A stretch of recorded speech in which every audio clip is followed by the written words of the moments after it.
കണ്ണൂരിൽ മരുന്ന് മാറി നൽകിയതിനെ തുടർന്ന് 8 മാസം പ്രായമായ കുഞ്ഞ് ഗുരുതരാവസ്ഥയിൽ. ഡോക്ടർ കുറിച്ചു നൽകിയ മരുന്നിന് പകരം മെഡിക്കൽ ഷോപ്പ് നൽകിയത് അമിത ഡോസുള്ള മറ്റൊരു മരുന്നാണ്. കുഞ്ഞിന്റെ കരളിന്റെ പ്രവർത്തനത്തെ ബാധിച്ചതായി ഡോക്ടർമാർ പറഞ്ഞു. പഴയങ്ങാടിയിലെ ഖദീജ മെഡിക്കൽ ഷോപ്പിൽ ആരോഗ്യവകുപ്പ് പരിശോധന നടത്തി. ഡ്രഗ്സ് കൺട്രോൾ വകുപ്പിന്റെ നേതൃത്വത്തിലായിരുന്നു പരിശോധന.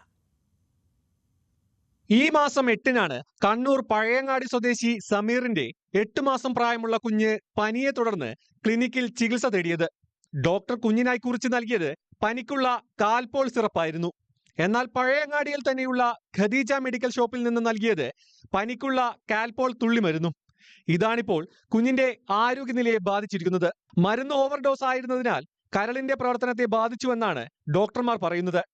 ആരോഗ്യസ്ഥിതി മെച്ചപ്പെടുന്നതായും ഡോക്ടർമാർ. ഇന്നലെ കുട്ടിയുടെ കുറയാൻ തുടങ്ങിയിട്ടുണ്ട്. ഇന്ന് രാവിലത്തേക്ക് അത് ഭാഗ്യത്തിന് 1.1 ആയിട്ടുണ്ട്. അതായത് കുട്ടി ഒരു ക്രിട്ടിക്കൽ സ്റ്റേജ് തരണം ചെയ്യുന്നതാണ് ഇപ്പോൾ നമ്മൾ ഇത്.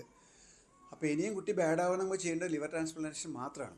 മെഡിക്കൽ ഷോപ്പ് ജീവനക്കാരുടെ പിഴവാണ് കുഞ്ഞിന്റെ ആരോഗ്യനില മോശമാക്കിയതെന്ന് അച്ഛൻ സമീർ പ്രതികരിച്ചു. പിഴവ് സംഭവിച്ച കാര്യം ശ്രദ്ധയിൽപ്പെടുത്തിയപ്പോൾ മെഡിക്കൽ ഷോപ്പ് ജീവനക്കാർ ഭീഷണിപ്പെടുത്തിയതായും സമീർ ആരോപിച്ചു. ഡോക്ടർ കൃത്യമായിട്ട് എഴുതിയിട്ടുണ്ട്. സിറപ്പ് തന്നെ ഡോക്ടർ പ്രിസ്ക്രിപ്ഷനിൽ കറക്റ്റായിട്ട് എഴുതിയിട്ടുണ്ട്. ഇത് മെഡിക്കൽ ഷോപ്പിന്റെ അനാസ്ഥ മൂലം സംഭവിച്ചതാണ്.